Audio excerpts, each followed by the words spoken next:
Halo semuanya, hari ini kita akan mengerjakan untuk pembahasan SIMAK UI tahun 2018 kemampuan IPA 2. Ini adalah bagian yang kedua ya. Oke, kita lanjut untuk nomor 56. Sebanyak 8,1 gram suatu senyawa elektrolit AB2 dilarutkan ke dalam air hingga 750 ml. Larutan tersebut memiliki tekanan osmotik 4,92 atm pada suhu 27 derajat Celcius. Yang ditanyakan, massa molekul AB2 adalah. Nah, kalau yang ini karena kita punya tekanan osmotik ya, berarti rumusnya adalah Pi sama dengan MRT. Hati-hati karena ini adalah senyawa elektrolit, yang artinya AB2 jika dilarutkan ke dalam air, dia akan berubah menjadi A2+ dan 2B-. Artinya kita punya 3 ion ya. Saya tuliskan 3 ion. Nah, ini pengaruhnya adalah kita harus menambahkan faktor Van Hoff di belakangnya. Oke, untuk Pi atau tekanan osmotik. Tekanan osmotiknya adalah 4,92 dikali untuk molaritas. Molaritas itu adalah jumlah mol per volume. Jumlah molnya belum diketahui, sehingga yang kita gunakan adalah massa 8,1 dibagi dengan mR dibagi dengan volume. Volumenya 750 ml ya. Ini saya jadikan menjadi liter, sehingga kita tuliskan 0,75. Oke ya, ini yang akan saya tuliskan. 8,1 per mR dibagi 0,75. Lalu dikali dengan R, yaitu 0,082 dikali untuk suhu, kita punya 27 derajat Celcius, ini harus kita jadikan Kelvin, yaitu dengan cara 27 ditambah 273 alias 300. Ini kita kalikan 300, lalu untuk faktor Van Hoff, langsung kita pakai angka 3 di sini. Oke, karena kita punya 0,75 di bawah, berarti ini saya naikkan ke atas atau saya pindah ruas ya. 4,92 dikali 0,75 itu sama dengan 8,1 dibagi mR dikali 0,082 dikali 300 dikali 3, ini adalah 900. Nah, ini yang ditanyakan adalah massa molekulnya. Maka untuk mR ini saya naikkan ke atas atau saya pindah ruas, sehingga kita bisa menuliskan mR sama dengan 8,1 dikali 0,082 dikali 900 dibagi, kalau yang ini 4,92 dikali 0,75, ini turun ke bawah.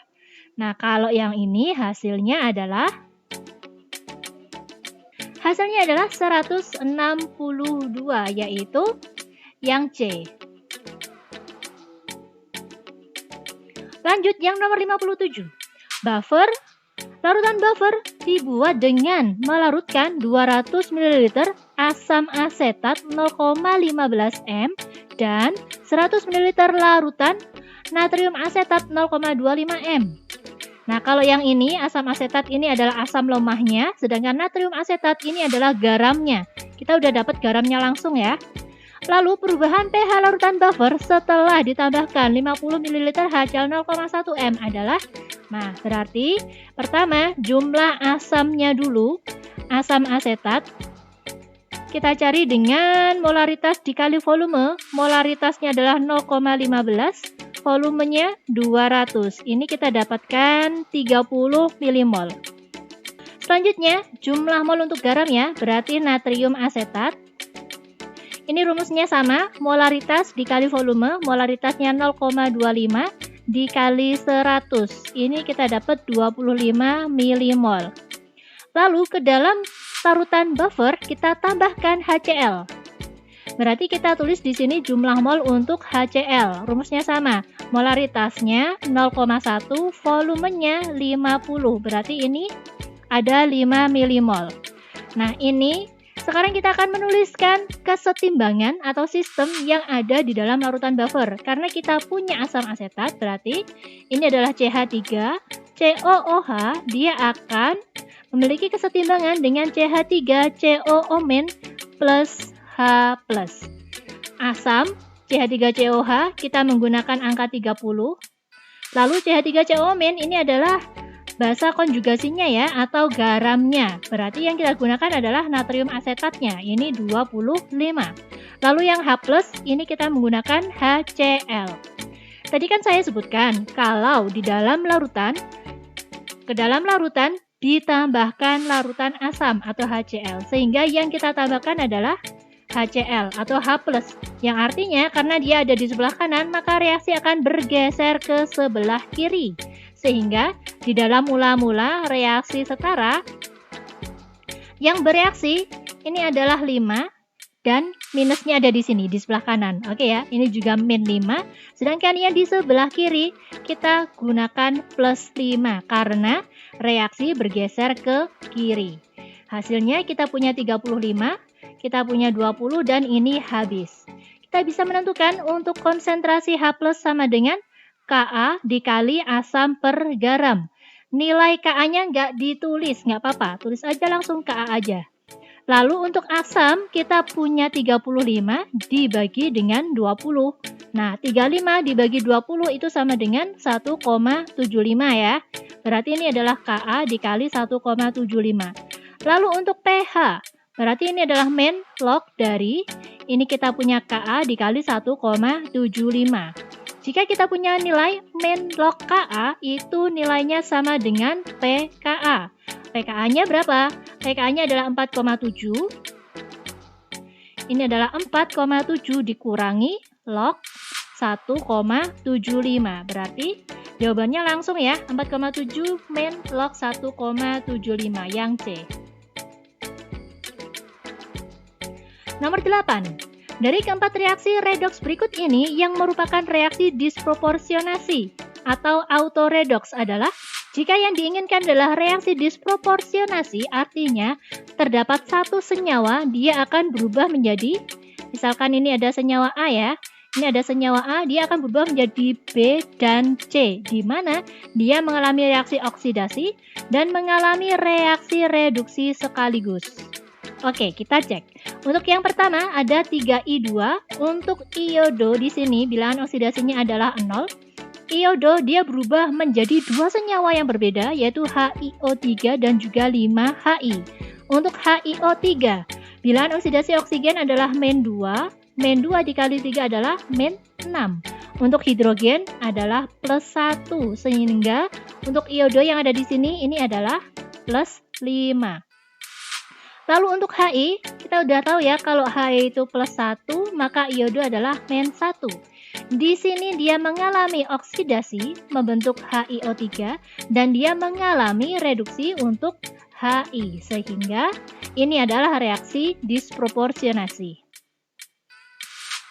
Lanjut, untuk pernyataan yang kedua, ada reaksi MnO4 2- untuk oksigen min 2 ya.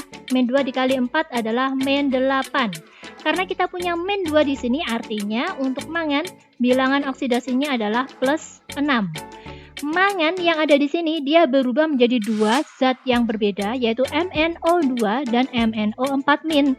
Kita cek bilangan oksidasinya, ini adalah min 2. Min 2 dikali 2 adalah min 4. Sehingga untuk mangan bilangan oksidasinya adalah plus 4.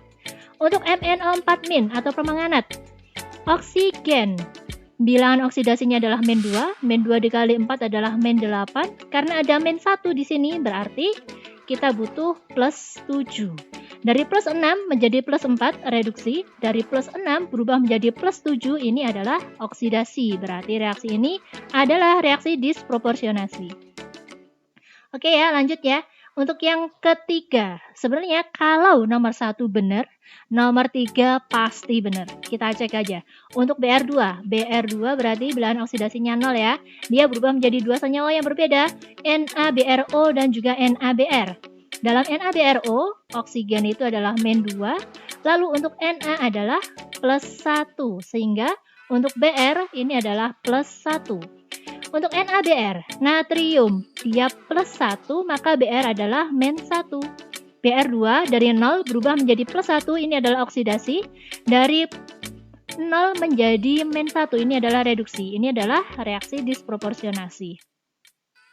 Kita cek berarti yang nomor keempat, SnCl4, berarti Sn ini Oh, berarti kita cek untuk Cl dulu ya. Cl ini adalah min 1 dikali 4, berarti ini adalah min 4. Sehingga untuk Sn, bilangan oksidasinya adalah plus 4. Untuk Hi, hidrogen itu adalah plus 1 dan iodo adalah min 1. SnCl2, Cl ini adalah min 1 dikali 2, berarti min 2 ya. Saya taruh di sini, min 2. Maka untuk Sn, dia adalah plus 2. Untuk iodo nilainya 0. Untuk HCl, H hidrogen plus 1 dan Cl min 1. Kita cek apakah ada pembentukan dua senyawa yang berbeda.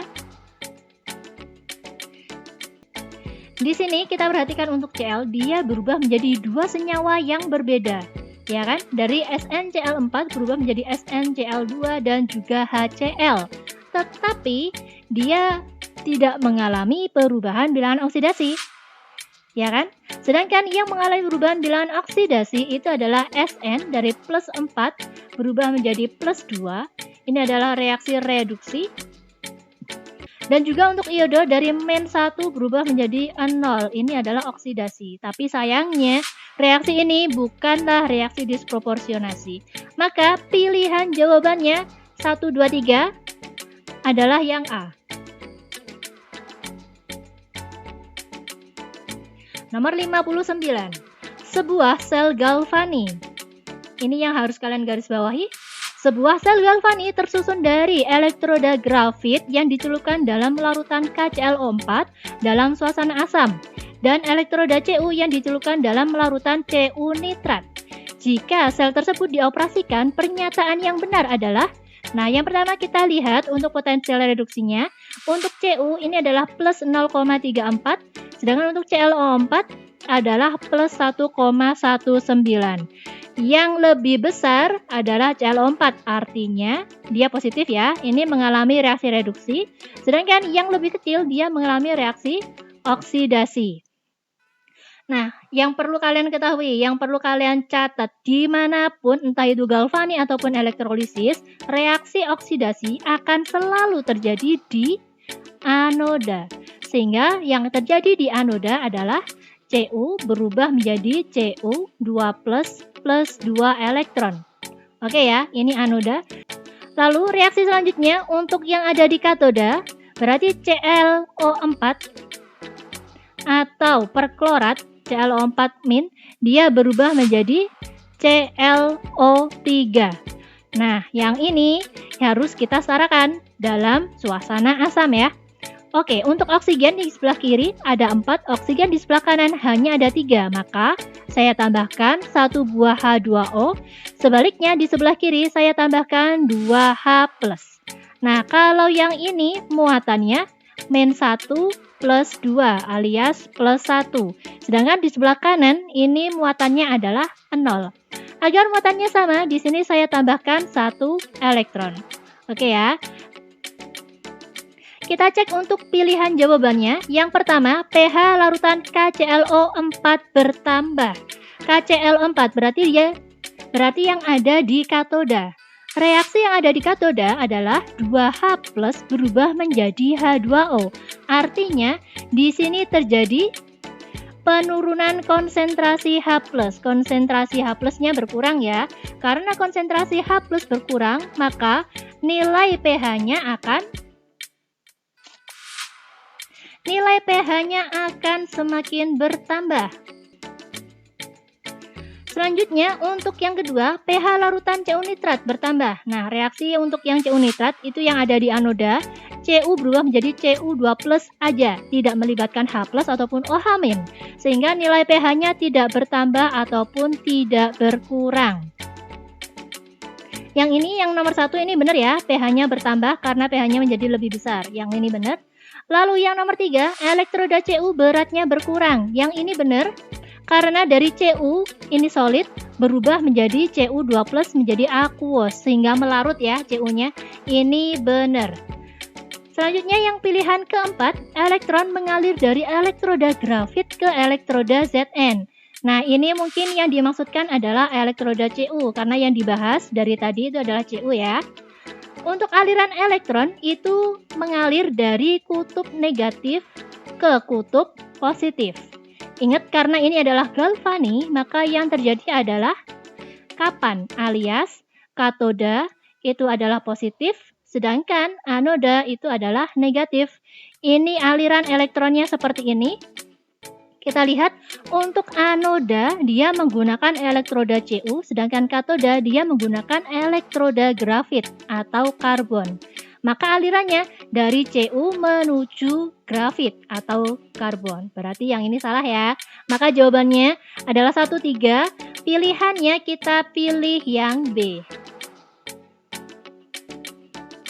Nah, yang terakhir nih, nomor 60. Asam jengkolat memiliki struktur seperti gambar di bawah ini. Dari gambar tersebut dapat diketahui bahwa asam jengkolat memiliki gugus fungsi. Nah, yang ini kita lihat, kita punya karbonil bertemu dengan hidroksil. Karbonil bertemu hidroksil, dia akan berubah menjadi asam karboksilat. Selanjutnya, kita punya NH2. NH2 itu adalah amina, sehingga pilihan jawabannya benar adalah 2 dan 4, atau kita pilih pilihan jawaban yang C. Oke, sampai di sini dulu ya untuk pembahasan SIMAK UI. Stay tune terus karena saya akan upload terus untuk materi-materi yang lainnya. Kalian juga bisa cek loh di playlist, ada banyak pembahasan soal untuk ujian mandiri dari universitas-universitas lainnya. Sampai ketemu di video selanjutnya. Terima kasih.